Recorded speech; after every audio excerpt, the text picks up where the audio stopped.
एक लंबे समय पहले एक गांव में आनंद, उसके माता पिता जानकी और रामैया, उसकी पत्नी नर्मदा और उसके बेटे नानी के साथ एक छोटे घर में रहता था।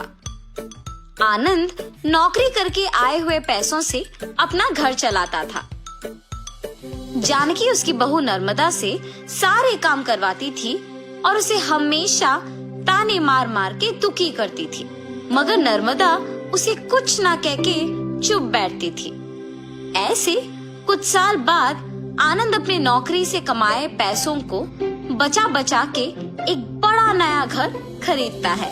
आनंद के खरीदे हुए नए घर में बहुत समय से एक भूत रहती थी। ये बात आनंद को नहीं पता था और इसीलिए वो घर खरीदता है और उसके आसपास खाली रहने के कारण दिखने में बहुत शांत सा माहौल था और जानकी में कोई बदलाव नहीं आया। नए घर में जाने के पहले ही दिन नर्मदा की गलती के बिना ही उसे ताने मारती है। दुखी होकर नर्मदा बिना कुछ खाए और सोए अपने कमरे में जाकर रोती रहती है। तब उस घर में मौजूद भूत नर्मदा को रोते हुए देख उसके पास आती है। बगल में परछाई को देख नर्मदा तुरंत खड़े हो जाती है। तब वो भूत नर्मदा के सामने आके खड़े हो जाती है। उसके चेहरे पे घाव, खुले बाल देख के नर्मदा डर जाती है। बाप रे, भूत भूत!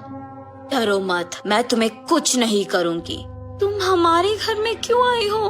तुम लोग ही मेरे घर आए। ये तुम्हारा घर है? हाँ, ये मेरा घर है। इसी में मैं मर गई। मेरे मरने के बाद ही तुम लोग यहाँ आए। ऐसे कह के अचानक नर्मदा में घुस जाती है।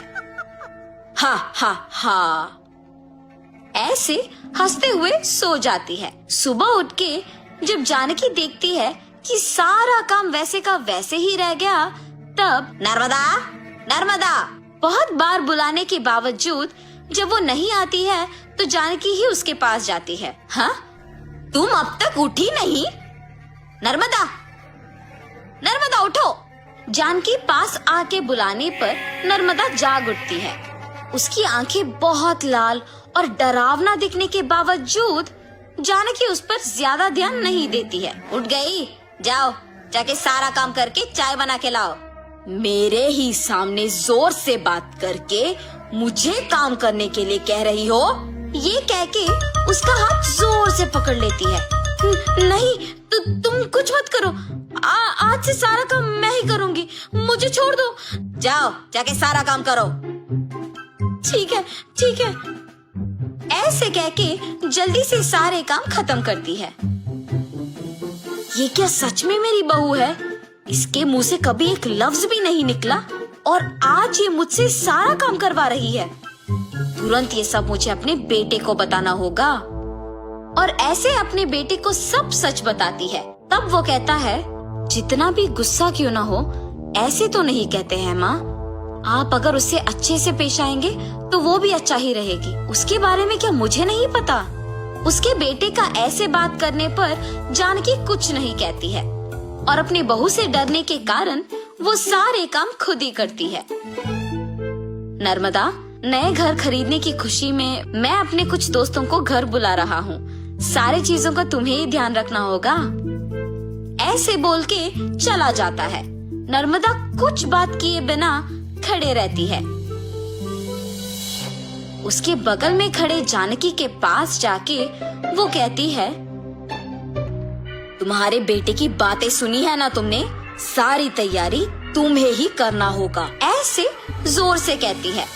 अगले दिन आनंद दोपहर को अपने दोस्तों को घर ले आता है। नर्मदा, तुमने सारी तैयारी कर ली ना? हाँ जी। और ऐसे सबको खाना परोसती है और सभी हंसते हुए बातें करते रहते हैं। सभी व्यंजन स्वादिष्ट है भाभी जी। हाँ, मेरी पत्नी के हाथों में जादू है। आनंद, तुम्हारा घर भी बहुत खूबसूरत है यार। चारों ओर खाली और शांत है। इस घर को देखते ही पसंद आ गया मुझे, इसीलिए इसे बचाए हुए सारे पैसों से खरीदा हूँ। अब इस घर का मालिक मैं हूँ। ऐसे आनंद कहता है। ये सुनते ही नर्मदा तुरंत भूत बनके अजीब आवाजें बनाती है। उसका सिर नीचे झुका रहता है और अजीब आवाजें आने के कारण सभी उसी को देखते हैं। नर्मदा, क्या हुआ तुम्हें? नर्मदा अचानक अपना सिर ऊपर करती है और क्या इस घर का मालिक तुम हो? मैं हूँ इस घर की मालकिन।